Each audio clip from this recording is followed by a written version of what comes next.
So yesterday was the first day of pre-season for my new team, and obviously if you're a footballer, you already know what that means. Fitness, fitness, fitness. I'm pretty sure the session was about an hour and a half, 1 hour 30 minutes. I'm pretty sure we did running for about an hour of that whole thing, you know what I'm saying? We only did 30 minutes with the football, you understand? And the things that we did the 12-minute Cooper's run, we did a bleep test, and we did other things as well that I can't even remember. So, and while I was doing this, I was thinking, yo, how important is fitness actually? Like, is this really necessary as a footballer? Like, does being the most fittest player in the team equate to you being the best player on the team? So that's what I'm going to be talking about today. I'm going to be talking about how much of an emphasis should you put into fitness as part of your training. You know what I'm saying? Let's say you go to the AstroTurf, you go to the pitch, you go to the park, wherever you're at.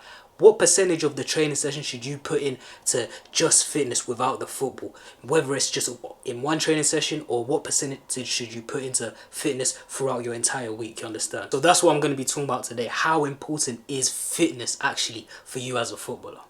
Now, obviously, as a footballer, you still need a base level of fitness. At the end of the day, yes, there are footballers who you could describe as quote-unquote unathletic footballers, but at the end of the day, footballer, you're still an athlete, you understand? You still have to have a base level of athleticism, a base level of fitness. Like, for example, I remember the coach telling us before we were about to do the bleep test that the benchmark, the average as everyone should be getting is at least getting to level 12 on the bleep test, you understand? Getting to level 12. I'm pretty sure the guy who got the highest score got to like level 20, and I think the lowest guy there was like level 13 or something, you understand? I'm pretty sure I got like level 18 on that bleep test. However, I don't know how accurate that is because a lot of bleep tests are different, you understand? So yeah, I don't know how accurate that bleep test was, what type of bleep test they did, but I just remember my score being 18 point something. I think it was like 18.6, you understand? So as a footballer, you still need a base level of athleticism, a base level of fitness, because think about it, if you have no fitness, if you're lacking fitness, you won't just suffer off the ball. Off the ball, that's obvious. You're going to suffer off the ball. You can't mark your man. You can't close people down. You're going to end up leaving gaps and spaces for the other team to exploit and potentially score goals against your team. But obviously on the ball as well, because imagine if you're like 30 minutes into the game and your legs are absolutely shattered. You're absolutely just tired.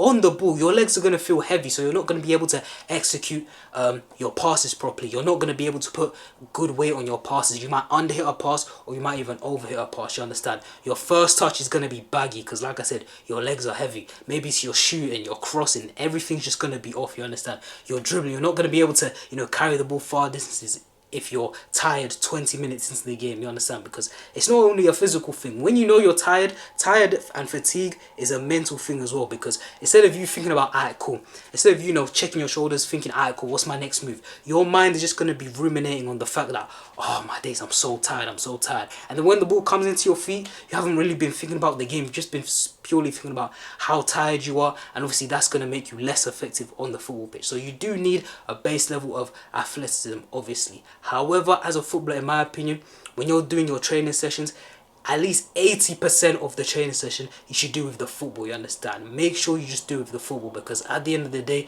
you're trying to be a great footballer and not a great athlete, you understand? Obviously, you can have good athleticism while being a good footballer, but you need to focus on your skill on the ball, because ultimately that's going to be the biggest separator between you and other players, because most players, they have that base fitness, you understand? But it's just little things that separate the great players, you know what I'm saying? Literally checking their shoulders, making the right decisions on the ball, their first touch, their technique when they're crossing, passing, shooting, etc. You understand? So in my opinion, 80% of most of your sessions should be directed towards with the ball, and then you can have 20% without the ball. Even in the drills though, in the drills you can combine fitness with ball work, you understand? Combine fitness with ball work. Maybe it's a drill where you create cones, you create a cone pattern where it's a zigzag drill, you know what I'm saying? You work on your agility, you run through the cones, and then you do like a little dribbling section. Maybe you do like a zigzag agility sort of drill into like a Ronaldinho dribbling drill, for example. That's just an example, you understand,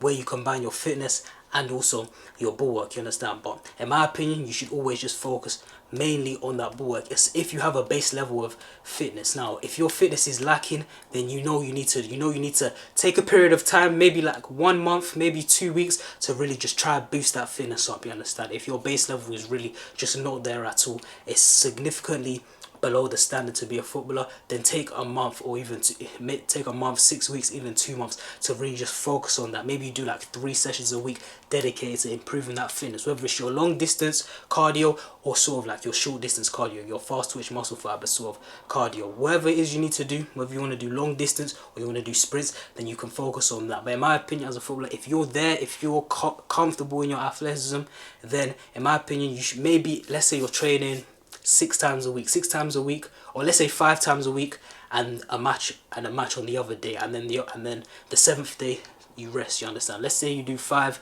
training sessions a week.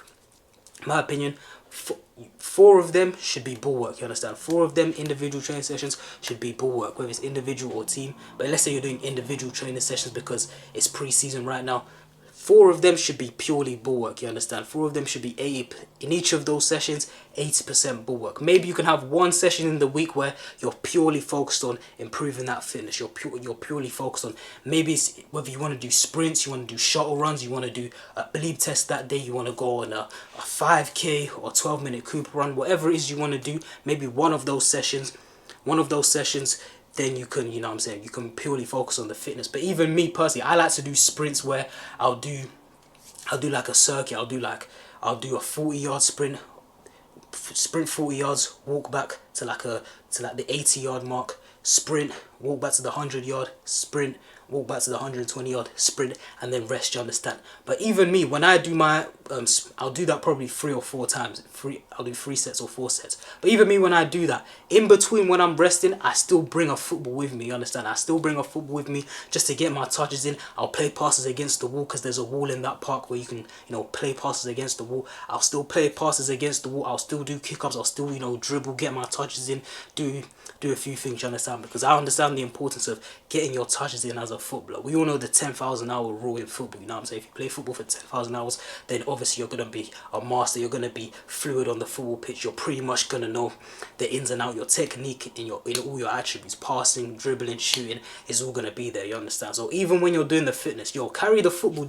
Even when you're doing your fitness that day of the week, carry your football. You know what I'm saying? Do your kick-ups, dribble, just, you know what I'm saying, manipulate the ball mastery, just get your touches in either way. You understand? So that's just my opinion on how important fitness is for young players. And also, another thing I want to say about fitness is that I feel like most coaches, when you go to like their pre-season, they focus on like how far you can run. They focus on sort of on that long distance. Like I said, we did like 12-minute Cooper runs and like a bleep test. That's sort of, you know, jogging at like a mid-intensity for a long periods of time. However, that doesn't necessarily, for me, in my experience, translate to being the best player there, because after we did the bleep test, we went into some ball work, and the guys who finished at the top of the bleep test weren't necessarily the guys who were the best players. You understand? Maybe, you know, the best players there were probably middle of the pack in the bleep test, but the type of fitness that I feel like translates better to on the football pitch is like that fast twitch, explosive, that fast twitch muscle fiber sort of explosion. You know what I'm saying? Where you can change directions really quickly,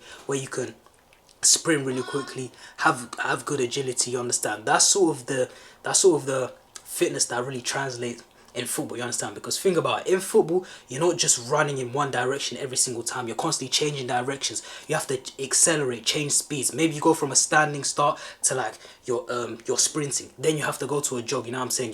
Your pace of your the pace of your running is constantly changing. You understand? So it's those guys, in my opinion, who have it's more good explosiveness, good speed, good change of direction, good agility. You understand? I feel like those are the things that you should focus on. That's why I said before, me personally, I like to do, you know, sprint training, agility training, rather than, you know, focusing on going on long distance runs. You know what I'm saying? Because like I said, once I feel like you get to that good base level, you don't really need to constantly just what was I going to say? That just constantly try beat your 5k every single time. Let's say you have like a 20-minute 5k run. Me personally, I don't think it's necessary to, you know, try to get to 19-minute, 18-minute, 17-minute, 16-minute. You understand? Because like I said, on the football pitch, I feel like it translates more to have those explosive, fast twitch muscle fiber movements. You know what I'm saying? Speed, quickness, change of direction, agility, those and things of those nature. You understand? That's where you make the difference. Think about it in like a 1v1 situation, attacker versus defender.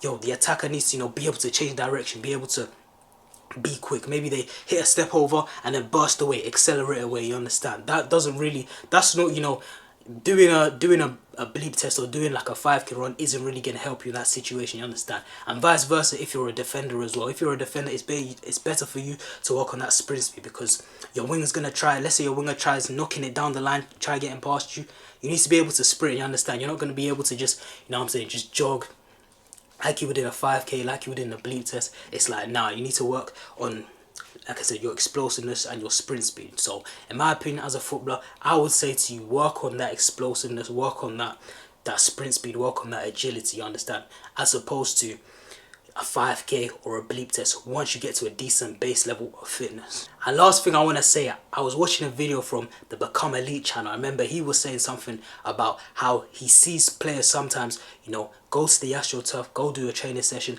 but majority of their work is away from the football, you understand? Don't make that mistake of majority of the time you spend on the football pitch in your individual training session spent away from the football pitch. Don't just spend all that time doing, you know, warming up, doing sprints, doing cone or ladder drills, and then when you get into the drills, you're not really getting your touches in, you understand? You're only, maybe in your training session, you're only getting, you know, 30% of the time you're on the ball, and then 70% of the time you're away from the ball. You have to get your touches in, you understand?